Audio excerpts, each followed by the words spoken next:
Biscuit को हम biscuit कहते हैं, बिस्किट को हम बिस्कुट कहते हैं, पैकेट को हम पैकेट कहते हैं। मैं से हमारा ज्यादा बनता नहीं है, इसलिए खुद को हम कहते हैं। नमस्कार भाइयों बहनों, हम वही हैं जिसे आप छोटे शहर का कहते हैं। जिसे आप स्ट्रेस कहते हैं, हमारे यहाँ उसे हार्डवर्क कहते हैं। जिस डिप्रेशन की थेरेपी लेने आप डॉक्टर के पास जाते हैं, हम राधे राधे कहकर उस टेंशन को ही भूल जाते हैं। इंग्लिश ज्यादा पसंद नहीं आती हमें, इसलिए हिंदी को ही सर्वोत्तम कहते हैं। नहीं बनते हमारे यहाँ फ्लैट, हम तो आंगन वाले बड़े से घर में रहते हैं। रेस्टोरेंट का खाना पसंद नहीं आता हमें, हम तो बस माँ के बनाए खाने की तारीफ किया करते हैं। नहीं समझ आता हमें ये मॉडर्निज्म, क्योंकि हम तो अपनी संस्कृति को ही अपनी शान मानते हैं। हाँ, वही हैं हम जिसे आप छोटे शहर का कहते हैं।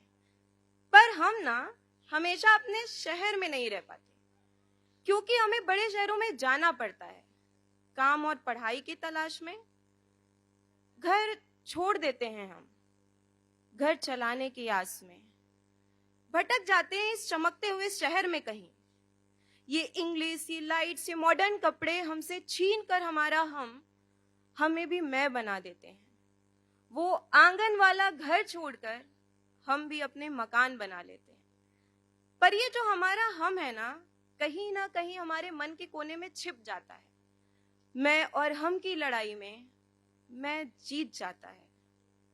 पर हम भी सीख जाते हैं फर्राटे वाली अंग्रेजी, चाकू और छुरी से खाने भी लगते हैं, बन जाते हैं एकदम मॉडर्न, फिर खुद से खुद को चुराने लगते हैं। अभी एक राज की बात बताऊं आप सबको, हम ना कभी नहीं भूल पाते अपना वो छोटा सा शहर, ना ही वो आंगन वाला घर भूल पाते हैं। अंग्रेजी बोलने के बाद हर बार खुद को हिंदी में समझाते हैं। मैं अपनापन नहीं नजर आता हमें, इसलिए छुप के खुद को हम बुलाया करते हैं। मकान की लड़ाई जीत कर ना जाने कितनी बार हम अपना घर हार जाया करते हैं। हाँ, वही हैं हम जिसे आप छोटे शहर का कहते हैं। बहुत बहुत शुक्रिया।